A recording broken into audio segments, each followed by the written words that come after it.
Hi అండి, అందరూ ఎలా ఉన్నారు? ఏం చేస్తున్నారు? బాగున్నారా? నేనైతే చాలా బాగున్నాను. మీరు కూడా బాగున్నారని అనుకుంటున్నాను. సో సండే ఇది ఎగ్ అండి, ఫిష్ ఎగ్ అండి. సో ఈ ఫిష్ ఎగ్ ఆల్మోస్ట్ ఒక 6 or 7 kgs ఆఫ్ ఫిష్లో 1 kg ఆఫ్ ఎగ్స్ వచ్చాయి. సో అంత తినలేక వేరే వాళ్ళకి కొంచెం ఇచ్చి, సో మీకు ఎలా చూపించాలి, అది చూపించాలి కదా అని చెప్పేసి ఇది కొంచెం ఉంచానమాట. సో ఈ ఫిష్ ఎగ్ని ఫస్ట్ బాగా వాష్ చేసుకొని దీంట్లో ఉప్పు అలాగే పసుపు కారం వేసుకొని బాగా స్మాష్ చేసేసుకోవాలన్నమాట. ఇది 2 విధాలుగా చేసుకోవచ్చండి నాకు తెలిసి.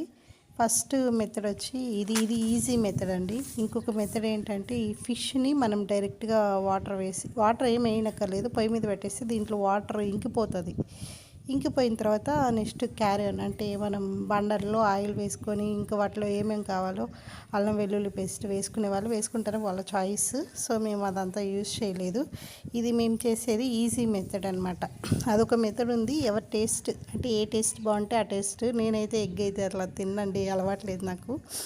సో దీనివల్ల అడ్వాంటేజెస్ డిసడ్వాంటేజెస్ అవి కూడా చెప్తాను. ఇది మనం బాగా స్మాష్ చేసేటప్పుడు దాంట్లో ఉంటాయండి చర్మము, అవి స్కిన్ ఉంటుంది కదా, అదంతా వచ్చేస్తుంది అనమాట. అంటే దాంట్లో స్కిన్ కానీ చిన్న చిన్న నరాలు అవన్నీ ఉంటాయి, వేస్ట్ అంతా ఉంటాయి.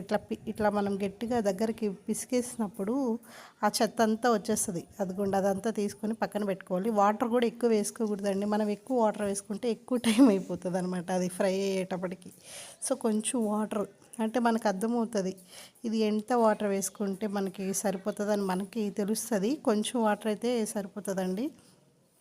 సో దీని వేస్ట్ కూడా నేను చూపిస్తాను ఎంత వేస్ట్ వచ్చింది. ఇది ఆల్మోస్ట్ ఒక 300 and 350 grams ఆఫ్ ఎగ్ ఉంటుంది. ఇదంతా వేస్ట్ అండి.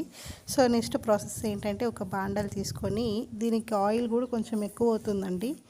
సో ఆయిల్ ఎక్కువ తినే వాళ్ళు అయితే వేసుకోవచ్చు. మేము మాత్రం నార్మల్గా అంటే ఎక్కువ కాకుండా మితంగానే వేసుకున్నాం అనమాట. ఒక 6 or 5 teaspoons వేసుకున్నాము. అలాగే తెల్లగడ్డ, దంచుకొట్టిన తెల్లగడ్డ, ఆవాలు అవన్నీ కూడా వేసుకొని అక్కర్లేదండి, తెల్లగడ్డ వేసుకుంటే సరిపోతుంది. దీంట్లో కొందరు అల్లం వెల్లుల్లి పేస్ట్ వేసుకునే వాళ్ళు కూడా ఉంటారు, అది వాళ్ళ ఇష్టము. దీంట్లో ఇది ఉంటుంది కదా గ్రీన్ చిల్లీ, అవి కూడా వేసుకుంటారండి.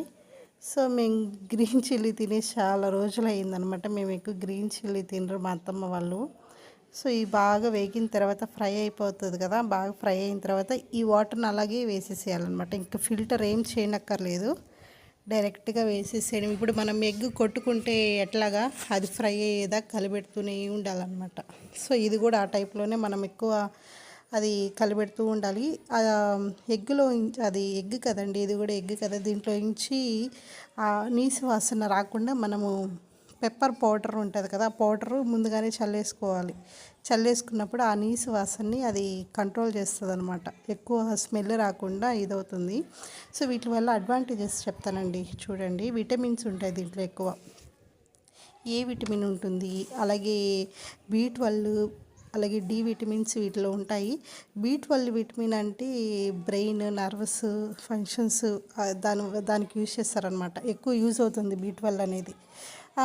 ఒమేగా ఫ్యాట్ 3 ఉంటుంది దీంట్లో. ఒమేగా ఫ్యాట్ వల్ల ఇది ఫ్యాట్ ఎవరైనా వెయిట్ లాస్ వాళ్ళు చేస్తారు కదా, వాళ్ళకి బాగా యూజ్ అవుతుందండి. ఒమేగా 3 ఫ్యాటీ యాసిడ్స్ అంటారు. అలాగే ఐరన్, జింక్, అలాగే మెమరీ పవర్ కూడా బాగా పెరుగుతుంది అంటారు. అది ఎంత మాత్రమో నాకు తెలియదండి. అలాగే చర్మము అంతా కూడా స్మూత్గా అవుతుంది. ప్రోటీన్ కూడా ఎక్కువ ఉంటుందండి. పిల్లలకి కానీ ప్రెగ్నెన్సీ వాళ్ళు కూడా కొంచెం తింటే బెటరు. దీనివల్ల డిసడ్వాంటేజెస్ ఏంటంటే ఎక్కువ తింటే మోషన్స్ ఖచ్చితంగా గ్యారంటీ వచ్చేస్తాయి. సో లిమిటెడ్గా తినాలి. ఇష్టం ఉండే వాళ్ళు తింటారు, అది వాళ్ళ ఇష్టము. సో కొలెస్ట్రాల్ కూడా ఎక్కువ ఉంటుంది, జాగ్రత్త అండి. Thank you for watching. అయిపోయి